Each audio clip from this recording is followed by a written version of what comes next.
Mouhamadou Moustapha Ba yow délégué intersyndical nga. waaw. foofu ca Sen'Eau. waaw bu Sen'Eau waaw. est-ce que mën nga nu wax lan moo waral seen mouvement bi. waaw Pa Assane maa ngi leen di nuyu di leen ziar. di rafetlu seen taxawaay ci réew mi. parce que yaakaar naa ni information bu nit mënti am ci àdduna tey c'est grâce à vous. et di féliciter seen émission bi. et di wax aussi boobu ba léegi li taxoon ñu nekk ci ay mouvement ba dem ci grève dafa am lu ko waral. et li ko waraloon mooy ni suñu direction générale di suñu njaatige dañu nekkoon ak ñoom ci ay négociation di waxtaan ci lu jëm ci wàllu mémorandum bi ci lu jëm ci loo xamante ni mooy nekkinu liggéeykat yi ci biir kër gi ak seen yokkuteeg yooyu ak doxalin bi nga xamante ni ñu ngi koy doxalee ci kër gi di ko gérer kër gi ak suñu conseil d'administration bi nga xamante ni ñun dañ fa am cër amoon ci 8% yoo xamante ni ñun ñoo ko moom ñun travailleurs yu Sen'Eau SONES amoon ci 3%, SONES amoon ci 1%, ONAS am ci 1,5%, muy 11% lépp. et naatable woo leen ni président de la république taxawoon na woon nëpp ci publiquement ne ko xamal opinion publique bi ne leen ñun capitalisé nañ à hauteur de 8% ci suñu capitalu Sen'Eau. mais dañu ci ginnaaw loolu dañu waroon am représentant buy toog ci conseil d'administration pour mën a saytu lépp. bi ñu jógee ci loolu aussi mënuñu fexe ba ki ñu faloon defoon nañ fi ay élection ba fal suñu nit muy Rasoul Mbaye pour mu teewgal ñu foofu ci biir conseil d'administration mën a saytu maanaam la fay dox lañ fay nas ak lañ fay nocc yëpp pour ñu mën ko xam pour mën a xam kër gi ni muy doxee. mais bañ ko defee léegi élection yi léegi mu def presque juróom-ñaari weer yoo xamante ni. courage xaddem kenn mënul toog foofu. léegi nag loolu woon ni guuta goo xamante ni xamatuñu lu nekk ci kër gi xamuñu lu xew ci kër gi. bi ñu jógee ci loolu aussi dañu déposé woon benn mémorandum de négociation bi. ñu waroon wax dañuy xoolaat yokku salaire yi parce que yokku salaire yi dafa nekk loo xamante ni état bi daf ko signé woon ak nouveau fermier bi. ne ko yow boo jëlee këru liggéeyukaay bi da ngay fexe yokk payooru liggéeykat yi te loolu ci biir contrat bi nag contrat d'affermage bi la nekk mais bi ginnaaw loolu amee it Sen'Eau ñetti at a ngi nii nanguwul respecter engagement yooyu yeneen yi ci des mooy cotation de poste yi nga xamante ni dañ ko doon wax parce que nit ki mënoo liggéey fii pendant 30 ans ñu yemale la ci benn niveau rek ni fii ngay yem. grille salariale bi aussi li ñu waroon waxtaanee la boobu ba léegi mënuñu fexe ba waxtaanee ko ak ñoom beneen bi ci topp mooy expatriés yi nga xamante ni indi nañ leen fi te ñu ñuy coûter très cher. expatriés yoo xamante ni benn expatrié bu nekk fayoon na 100 jeunes yu ñu embauché CDI et loolu pertement la pour ñun Sénégal pertement la pour jeunesse du Sénégal wax ci dolli. ay missionnaires yoo xamante ni boo ko évaluer missionnaire bu nekk dinañu dikkee presque 1 million ou 900 000 par jour. missionnaires yooyu ni ñu fiy ñëwee kenn xamul lu mu toll. doo toog weer boo xamante ni gisoo fi ñaar ba ñett ba ñeenti missionnaires yoo xamante ni dañ fiy ñëw. et ñun xam nañ ni kër gi li koy doxal am nañ fi ay expertise boo xamante ni local bu baax boo xamante ni ñoom ñoo doon doxal kër gi depuis temps SONES ba SDE ñëw. expertise boobu dañ ko reconnaître au niveau mondial. daan nañ dem Arabie Saoudite di fa wane seen xam-xam allo. oui allo ñu ngi lay dégg Moustapha daan nañ dem Arabie Saoudite di fa wane suñu xam-xam daan nañ dem Congo di fa wane suñu xam-xam ak yëpp ba gars yi nawlooñu. léegi nag expertise boobu local boobu moom lañ bëgg a nasaxal. jël expertise bu tubaab yi.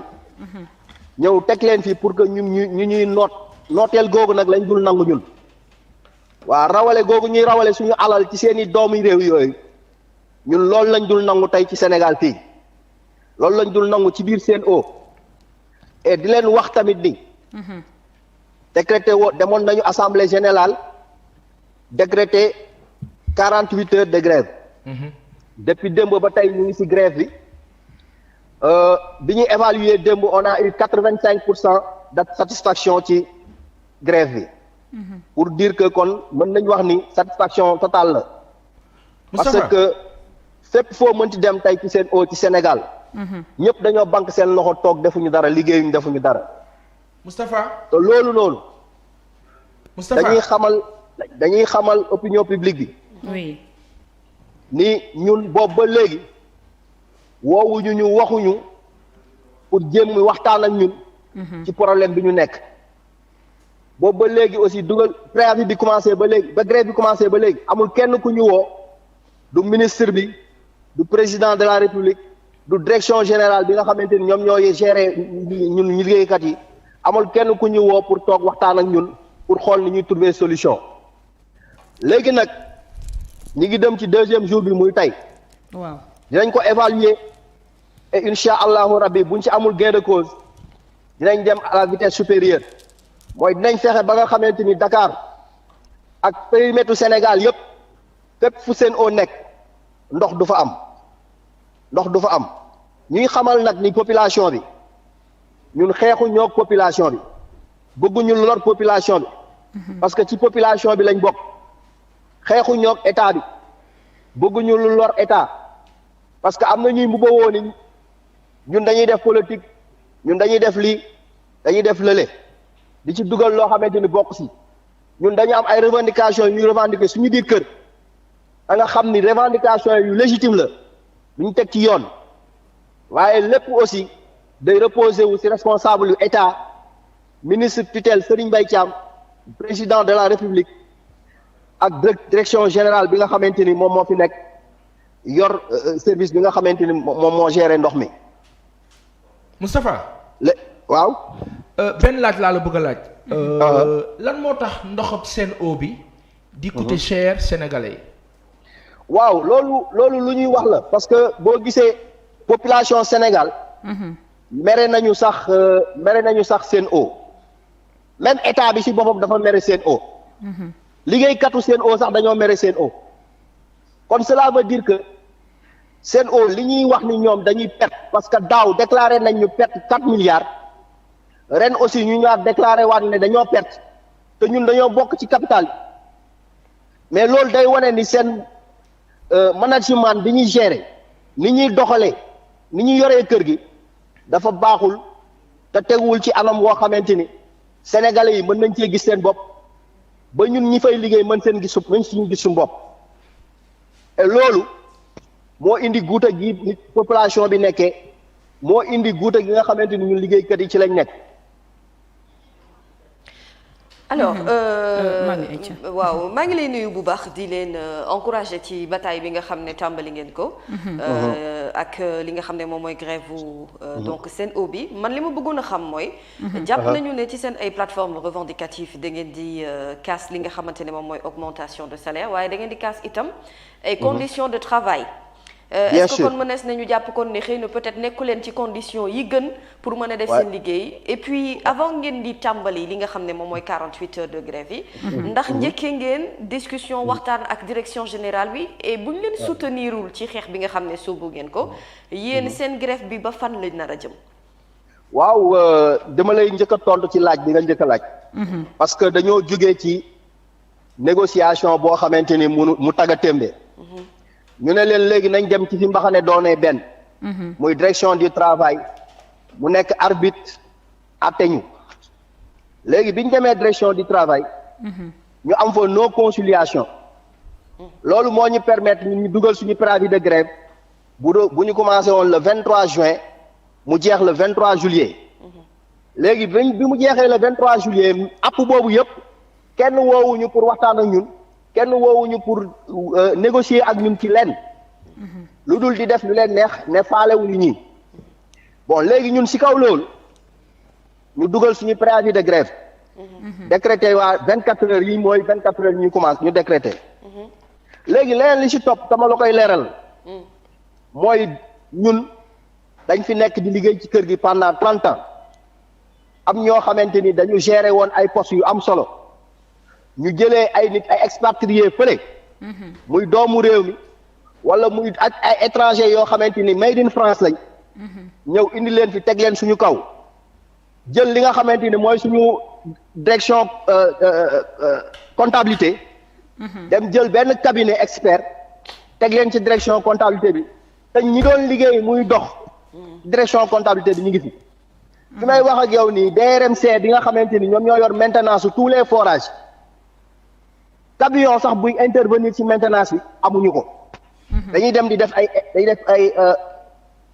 maanaam dañuy dem di léegi ay prestation de service ci yeneen entreprise pour exécuter yaaru liggéey yooyu xam nga loolu lu jaaduwul la boo xoolee dégradation wu liggéeykat yi ci bépp fànn lépp loo xamante ni lu ñu warloo ak ñoom la respecté wuñ ci dara booy xool dara respecté wuñ ko ci boo xoolee li ñuy wax cotation de poste bi ma lay wax ni respecté wuñu ko li ma lay wax ni augmentation bi ma lay wax nii dafa war a nekk augmentation bi ñuy demandé ñoom ñoo ko signé woon ci contrat d'affermage bi ak état yu Sénégal moom ak ñun ñi nga xamante ni si lañ bokk ci capital bi ne ñu bu jëlee kër gi ala kulli alin dana yokk salaire yi à hauteur de 40%. moom moo ko waxoon.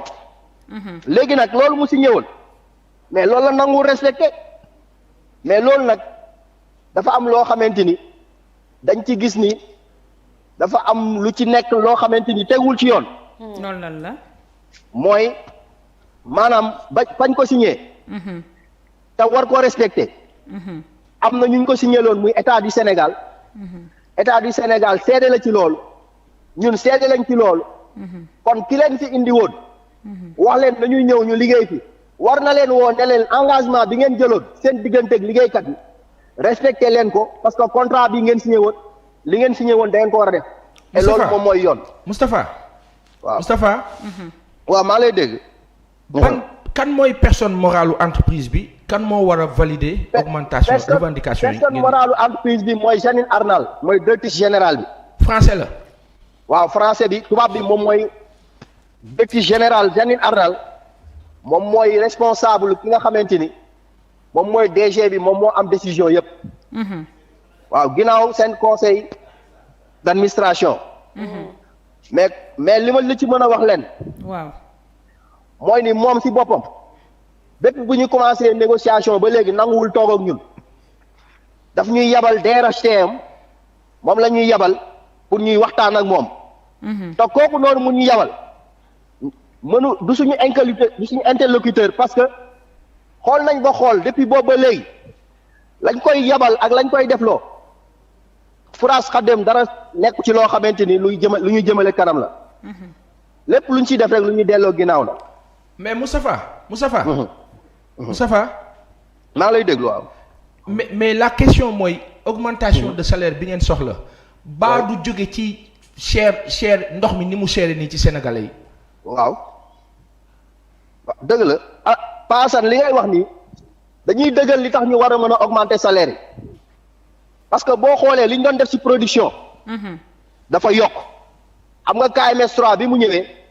dafa yokk production bi lu bëree bari boo xoolee 2019 ba léegi branchement yi dafa yokk boo xoolee 2019 ba léegi ndox mi yokkute am na ci population bi yëpp sentir nañ ni ndox mi dafa yokk ñun ñii di wax ak yéen dañuy fay ay facture dañuy am suñuy yaay yuy fay facture am suñuy parents yuy fay ay facture waaw loolu nag boo nee da nga yokk lépp ba pare yow ñi koy liggéey di ko produire nga ne doo leen defal dara waaw mais loolu day doy waar. kon suñu la déggee Moustapha mooy. koppar bu ñu mën a yokkee salaire yi mu nga foofu. ma nga fa. bu fa nekkul woon ñun duñ ko laaj. parce que def nañ étude bi yëpp. def nañ diagnostic yëpp yi ñu war a def. xam nañ ni production bi yokku na xam nañ ni rendement réseau bi yokku na xam nañ ni lépp loo xamante ni war na mën a tax ñu yokkal nit ñi. xam nañ ko. et loolu dafa nekk loo xamante ni lu wóor la lu wér la. Mouhamadou Moustapha ñu ngi lay jaajëfal bu baax a baax lan ngay tëjee rek pour. waaw li may tëjee. mooy di leen gërëm di leen sant. ci seen taxawaay. et di wax population Sénégal. ne ñun xeexuñu ak population wu Sénégal. parce que ñun ci Sénégal lañ bokk lépp luy jëmale réew mi kanam ci lañ bokk waaye lépp loo xamante ni gis nañ ko muy ñëw di guuta di lor buy ñëw ci doomi réew mi dinañ artu jël suñuy disposition ba nga xamante ni loolu du egsi wala du dal ci doomu réew mi insha allahu rabbi beneen bi ci topp Moustapha bala ngay jàll foofu rek est-ce que li nga xam ne mooy sunu ndox waaw nga xam ni que souveraineté nationale lu dëkk dafa nekk ci téye sa ndox téye sa communication est-ce que ndox moomu ñu jël jox ko groupe français yéen ñi fa nekk di liggéey est-ce que bu fekkee ne am ngeen jafe-jafe pour xam ci conseil d'administration ba la fa xew est-ce que amu leen jafe-jafe ci contrôle ndox mi noo naan ak nan lañ koy defaree ak nan lañu kaa joxe waaw ndox mi moom mi ngi jaar ci anam bu sell pour mën a egsi ci population bi ndox mi ngi jaar ci anam bu sell pour mën a egsi ci population bi waaw parce que leneen li ma la mën a wax mooy ni ñun suñu conseil d'administration bi buñ fa toogulee mënuñu xam lay xew ci biir am na lu bëri loo xamante ni ci biir conseil d'administration bi ak décision yu ëpp solo yi nga xamante ni moom la ñuy jël ci biir conseil d'administration bi lañ koy jëlee et buñ fa toogulee lu bëri dinañu lu bëri dinañu réer et loolu ci ginnaaw loolu système la boo xamante ni def nañ ko pour mën a rawale alalu réew mi ci dëkk tubaab yi léegi nag il faut que ñu taxaw temm pour baare loolu nga xamante ni dafa am ñàkk a leer googu dafa am pour nga xamante ni dinañ mën a àgg ci leeral lépp loo xamante ni ñun ñëpp a ciy bokk yam ba nga xamante ni ndox mi day dox na mu anam ni mu war a doxee ñi fi nekk di doomi réew mi liggéey ci tubaab yi nga xam dañ fiy ñëw amaluñ benn njëriñ fii da nga xamante ni doomu réew mi mën nañ yor ndox mi parce que avant Sen'Eau di ñëw ay sénégalais ñoo yoroon ndox mi di ko doxal et ba léegi nii ay sénégalais ñoo fi nekk mais dañu jël ay tubaab teg seen kaw ñuy doxal ci anam bu mu leen neexee bàyyi fi expertise locale bi nga xamante ni valeur bu am solo la te expertise bi ñu am dañ ko war a génne au niveau international bu yàggee nag dañuy rey expertise locale bi fi nekk léegi su ko defee lu xew rek dañ naan tubaab yi nañ ñëw ñoom rek ñoo am xam-xam bi ñoom rek ñoo mën a lijjanti problème bi fekk demeewul noonu loolu la ñuy bañ te loolu lañ dul nangu voilà jërëjëf Mouhamadou Moustapha ñu ngi merci beaucoup te ngeen bàyyi xel ci ndox mi bu robinet tëjee di ubbi ni moo ñuulee noonu ñu kaa jot loolu foog ngeen dimbali waaw qualité ndox mi ni ma la ko waxee voilà qualité ndox mi moom vraiment qualité ndox mi amul benn problème wax fa dëgg yàlla parce que ñun Sénégal wax fa dëgg yàlla ñun liggéeykat yi ay doomu réew mi Sénégal lañ am na loo xamante ni duñ ko nangu et on a des laboratoires yoo xamante ni ñoom ñooy contrôler ndox mi balaa ñu koy jox kenn koo xamante ni ci da nga nekk ci doomu réew mi waaw loolu moom bu leen ci am xel ñaar parce que ñun duñ ko nangu ñun doomu réew mi duñ ko nangu du ñàkk ñu dalal la xam naa fii waxtaan wi gën a xóot nga gën a indi ay leeral Mouhamadou Moustapha Ba di délégué syndicat Sen'Eau ñu ngi lay jërëjëfal bu baax a baax merci beaucoup merci et bonne journée Paasan Mami dégg ngeen kàddu yi mu wax doy na waar nag ñu daal je pense que toll nañ ci jamono boo xam ne fii ci Sénégal képp ka nga xam ne ngay toog fa nga toog moo xam nga yëg walla nga bañ a yëg nga ne ma yoon new si ñii dañu bari wax sénégalais yi dem leen liggéey da ngeen nekk fii sonal nit yi nangam vous râlez trop vous parlez trop vous nous fatiguez wax matin midi soir lii baa ko déggee baa waxul lan ngaa def ñaaray am dangaa wax walla nga gàddu yat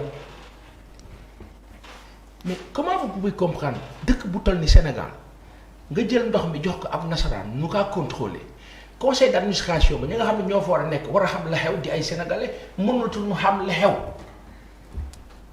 Naboucor Mamy Samb ngeen ne yaay voilà vous ne répondez même pas mais parce que baa yoree njaboot fonkoo leen yëgoo leen mais keneen kaa sekkal ci biti ba ñëwee du fonk ñooñu du leen respecté Mauritanie gii baa fa demee baa bëggee investir kaa mënti doon 50% yi dañ la naan nun noo ko moom. Mami Sam. Nabucor. oui Mauritanie ñu ngay lijjanti tramway. xulil. what happened. xulil aw. mu ngaa lijjanti tramway. xulil nag c'est pas péjoratif am na ku ma interpellé vraiment c'est pas péjoratif làkk la. et on le dit une dernière fois xulil moo la déglul ba baax aw. bàyyil xel si li noo wax. c'est pas péjoratif c'est pas dans un sens injurieux du terme. ba la ab làkk la dañaa làkk. ni séeréer di làkkee dañoo làkkee ñee lébu ak la sa des vraiment parce que kanu interpellé démb xaw nañu kaa mere mais dañ ko kaa préciser encore. Nabucor Mabi Samb. dama la wax lenn. Sénégal toll na si guuta ga doy waar. gu nga xam nii li gën a yomb. moo la dem toog sa ruq lijjanti sa bopp lijjanti leneen mais laa lijjanti sa bopp bis dina ñëw da ngaa dugg ci guuta gi ni ñëpp. te doo ci mucc. donc jot na ñun ñëpp ñu wax ñu araftu nguurab Sénégal na ngay campagne dina wax ni def ngeen bilan nangam ak nangam. ñii ñu ngay grève préavis ba ci grève bi ba tey ba sànq amul kilifa bu wax ak wax ak ñoom. ngeen ne léegi yéen ñun duñu wax. jërëjëf Paasan Mami. mais c'est que xam nga li Nabou lan moo ci metti. li ci metti mooy ndeysaan bu situation bu ni mel amee. ñi nga xamante ne moom la ñuy dut baaraamu tuuma quand on parle des agents dañ naan ay agents au Sen'Eau. dañuy xaw a fàtte ñi nga xamante ne ñoom ñoo nekk ca bopp ba. di jiite ak di diriger malheureusement ñi nga xam ne ñoom ñoo gën a féetee suuf ñooñu ñooy payer les pots cassés parce que bu ñuy kaas ci ay qualité ndox bu ñuy kaas ci ay coupure d'eau dañuy dem ba finalement lu la romb rek lu nduroog seen eau rek yow day yee colère ci sa biir xol te loolu yëpp nag dafa am base am fondement xam nga bu ñu demee ba ñu fay liggéeyee di yuuxu di wane ne ñoom seen ay conditions liggéey baaxul di wane ne seen ay expertise à la limite dañu koo xeeb expertise tubaab bi moom la ñu gën a yëkkati moom la ñu gën a dooleel comme si ñi fi nekk amuñu xel wala amuñu xayma gu war a mën a tax ñu mën a saytu ay jafe-jafe yi mën cee indi ay solution loolu rek xeeb ña ngay liggéeyal la xeeb sa askan ba nga bokk la xeeb yow ki nga doon ak li nga war a mën a contribuer ci réew mi la beneen bi ci topp mooy xam nga Pa Assane wax ji lan la mooy ne Sen'Eau dafa amul concurrence te concurrence dafa baax ci lépp dëgg la gis nga bu ñu amoon société sénégalaise typiquement sénégalaise boo xam ne ci ndox rek la ñuy ne mais xoolal li ngay gën a seetlu boo duggee ci koñ bu ne ñi nga xamante ne dañuy jaay eau filtrée yi mais ñooñu li ñuy liggéey ci wàllum ndox kenn xamul nu mu toll nit ñi dañuy préférer gàddu seenu bouteille dem sol bouteille 150 200 ba ñaar fukk di ko naan moo leen gën a à la limite utiliser ndoxu robinet bi te loolu yëpp nag am na ay explication am na ay contexte donc il n'est pas normal que ñu fay liggéeyee di kaas ay conditions yoo xam ne parce que bu ñu fàtte de ñoom dafa nekk ñoo gën a sonn ñëpp de ñoo gën a sonn ñëpp ñoo gën a mën a dund difficulté ñëpp te nag am njiit warul mën a yor am société dem ba ci ñi ngay liggéeyal di kaasaka jàmbat yow nga jël sa oom teg ca boole sa tànk daal di ko cay wéer ne léegi nag man situation bi ni ma koy seetaanee xam nga li indi ay Sen'Eau ay grève te booy xool dëkk bi maanaam fépp ay grèvandoo fépp a tàngandoo Sen'Eau la ñuy waxtaanee rek démb ak tey mais pourtant ça fait 4 jours ba léegi ñu am na ñi nga xamante ne je pense que par exemple on a parlé hier on en a brossé hier waa Sotrac ñoom itam ñu ngi ci grève de la faim yëg nañu tey ci suba ne am na ñaar ci ñoom wala am na ci ñenn ci ñoom ñoo xamante ne yóbbu nañ waa SIAS ak waa Ama Sénégal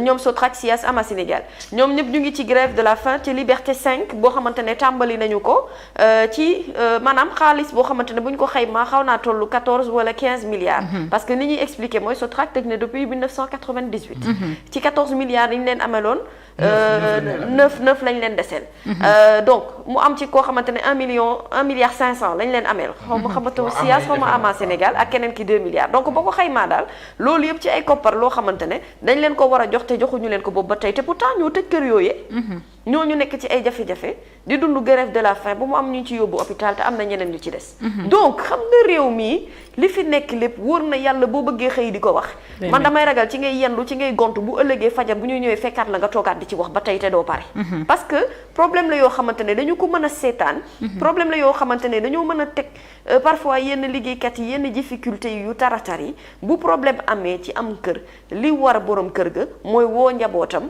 ñëw toog wax leen li mën a ne surtout li mën a nekk parce qu'il faut pas faire ay promesses yoo xamante ne leer na la ne après doo ko mën a tenir te loolu problème sénégalais la mooy dañoo mën a dige mën a wax ne dinaa def nangam te doo ko def. te waaye nag ñoom jege nañ ba pare ba signé te ñii dàkkuñu. mais dañu ko war a toog appliquer autour d'une table pour ñu waxtaane mbir mi daal di trouver solution. dañu ko war a appliquer Nabou. bu ñu ko mënut a appliquer ñuy wax li am ak li mën a ne.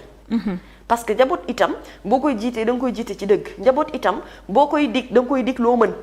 mu ngi mel ni yow sa doom rek boo xëyee ne ko bu subaa ma may la juróomi téeméer boo xëyee may ko ñaar fukk dina la mere kay. ndax juróomi téeméer nga waxante woon ak moom. bu juróomi téeméer ya mante ne danga naan ko maa la waxoon ne la juróomi téeméer laa lay jox mais yàlla def na wala situation bi def na li tax man kon ñaar téeméer laa la mën a jox. mais il faut ñuy tenir un langage de vérité il faut ñu am yërmande ci ñi nga xamante ne ñoom ñooy liggéeykat yi am yërmande ci askan wi te loolu yëpp c'est tout un système boo xamante ne ni état moo ko war a régir organiser ko de telle sorte que lu ci nekk war a mën a tegu place am su ko defee ndeysaan baadoola bi nga xamante ne moom yëgul tinul xamul nu système doxee. xamul fu grève amee ak fu problème amee. moom mooy dund difficulté yeneen yi ci topp te loolu mooy li ci jaadu. effectivement merci. ma yokk ci peut-être. oui benn aspect yaa ngi wax sànq SIAGE ak AMA ak SOTRAC. depuis 98. ñu ci bëri si ñoom ñàkk nañ seen bakkan.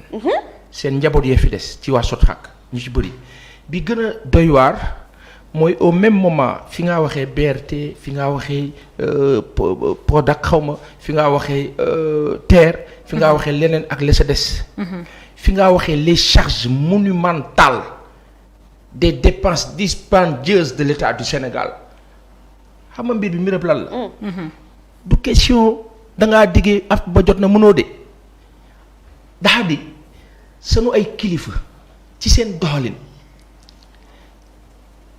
na bu koor Mamy Samb ñaaray nekk iñaan wala ñàkk xam-xam. léegi nag coow li mooy bu coow li bëree dañoo signé fi mu nekk nii du leen faale ba médias yi commencé ci wax nii coow li commencé kii sur le plan international ñu yëg ko comme par exemple waa Expresso démb. depuis Soudan. ak l'étranger ñu ngi commencé di coow mbir mi automatiquement ab ministre démb woo leen foofu la c'est-à-dire que le mal mooy sunu kilifa yi. après nag la question mooy bon vous savez xam nga on doit discuter mais on va pas discuter 1000 ans. acter poser des actes le drame mooy que priorisation c'est-à-dire que li nu war a def priorité lan du def priorité dañu fee nekk la liggéeyal tubaab surtout ce régime là le régime du président Macky Sall fait tout pour les blancs tout c'est inadmissible et insupportable. lépp la noo jox tubaab yi lépp. jël leen teg leen sanu kaw jël sénégalais yi ñu leen di nappaaje. regardez le cas de ICS vous aviez plus de 2000 sénégalais qui y travaillaient dem leen laaj ñaata sénégalais fa des genn wàll gi la sa ëpp dañ leen fa jëlee indi ay indiens loolu la waa Expresso doon wax ne que ñu ngi commencé di indi ay soudanais ak ñeneen teg leen ko seen kaw. Wari Kabir Mbodj. Wari ngeen jël ko génne ko dëkk bi. nangu Tigo ba mu yoroon soi-disant et phosphate or. zircon tout ce que nous avons vous donnez aux blancs mais ce régime là il faut que mu jóge fii te yàlla tax sonal ngeen nu c'est ça la réalité mere leen nu dites ce que vous voulez seen yoon newu ci parce que danoo fat jóge leen fii te yàlla tax parce que sonal ngeen nu mu leen jël lépp jox ko tubaab ba pare di ñu xool si ay bët nag ba pare ne bu ñu ko fi wax sonal ngeen nu que tous les Sénégalais dem jëli seen ay carte le 31 juillet incha allah rabi ñëpp voter pour l'opposition je ne dirais pas pour telle ou telle autre opposition mais pour l'opposition sénégalais yi xam nañ opposition. jërëjëf Pa Assane. te bu ñu fàtte deadline pour retirer carte yi samedi la. waaw surtout yow loolu après di ci wax. ñu dem retirer seen i carte parce que ñu ngi may signaler que ni Ndar je sais pas mais am na ay carte d'électeur yu bari yoo xamante ne ma nga fa te boobu ba tey gisuñu seen i borom ñëw jël si ko. voilà mënuñu dëkkee kaas nag te duñu dem jëli suñuy carte dem pour mën a voter. na bu ko 2019 élection yi fi jóge 2019 xam nga lan def. ne ay sénégalais voté nañu Australie Benno Bokk Yaakaar moo fa gagné alors que Australie ab sénégalais voté wu fa jotul carte bay voté c'est ces choses là qui nous fatiguent. sonal ngeen nu ko. Mamy loolu yow lañ koy bàyyil après loolu di nga ciy waxtaan ak sénégalais yi Mouhamadou Moustapha Ba ñu ngi lay jaajëfal bu baax ñu ngi nag xool on espère que ñi nga xamante ne ñoom ngeen di yónni wala ñooy seen interlocuteur dinañ waxtaan trouver une solution ba lii nga xamante ne moom ngeen di kaas ngeen mën cee jot parce que c'est pour le bien de tous les Sénégalais parce que ñàkk ndox moom am na leneen lu ko gën ci jamono ji ñu toll.